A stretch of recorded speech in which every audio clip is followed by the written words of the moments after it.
Beverage alcohol regulation. The story behind an effective approach. Many of us enjoy an occasional drink, and because our state values public health and safety, the beverage alcohol industry is carefully regulated. As a policymaker, you're responsible for making important decisions that affect alcohol regulation. And as you know, beverage alcohol is an intoxicant that should not be treated like toothpaste or potato chips.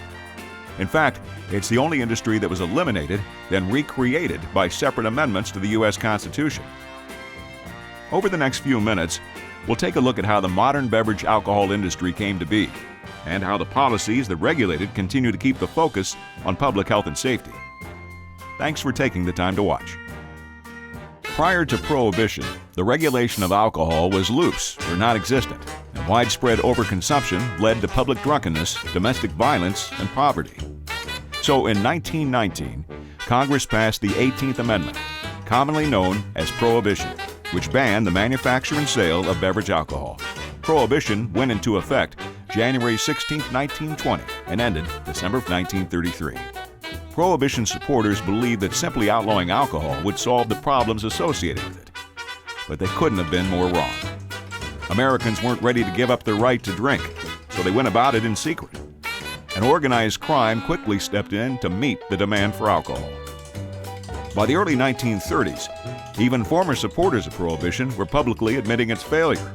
As industrialist John D. Rockefeller Jr. put it, drinking has generally increased. The speakeasy has replaced the saloon. A vast army of lawbreakers has appeared. Many of our best citizens have openly ignored Prohibition.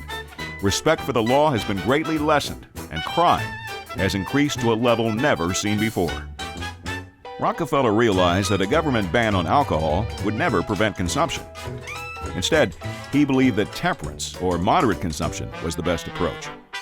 And in 1933, he commissioned researchers Raymond Fosdick and Albert Scott to study the issue. Fosdick and Scott made several key observations and recommendations. First, alcohol isn't like other products. It's an intoxicant, and even though moderate consumption can have health and social benefits, overconsumption is dangerous to both the health of the drinker and to society at large. They also concluded that local state-based regulations could effectively limit the problems associated with overconsumption. The researchers wrote, "If the new system is not rooted in what the people of each state sincerely desire at this moment, it makes no difference how logical and complete it may appear as a statute. It cannot succeed." Finally, Fosdick and Scott warned of the dangers of tied house arrangements, or vertically integrated operations, where the manufacturer controls the retailer, or where a supplier or distributor induces a retailer to push its product with something of value, like volume discounts or free equipment. Prior to Prohibition, when the manufacturer owned or in some way controlled the retailer, the manufacturer dictated the amount and brand of products the retailer sold. This created a high-volume, low-margin marketplace, forcing retailers to sell more alcohol at rock-bottom prices, and the consumer was left with little selection, lower-grade products, and the means to overindulge. It's this critical connection between tied house arrangements and overconsumption that led directly to a new approach to beverage alcohol regulation.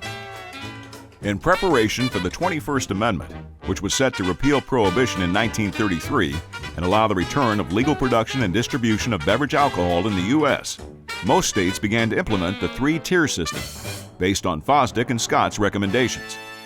The first tier, the manufacturer, makes the alcohol.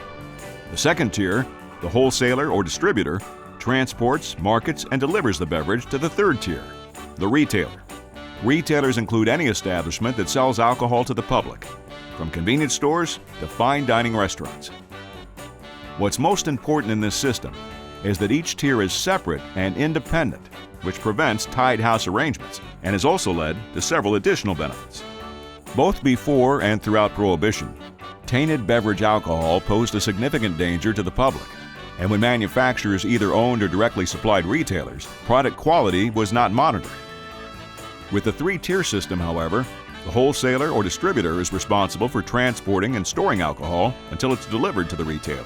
This allows for close monitoring, removes the danger of counterfeiting, and ensures that product quality isn't affected during storage. Proper storage is an important wholesaler duty.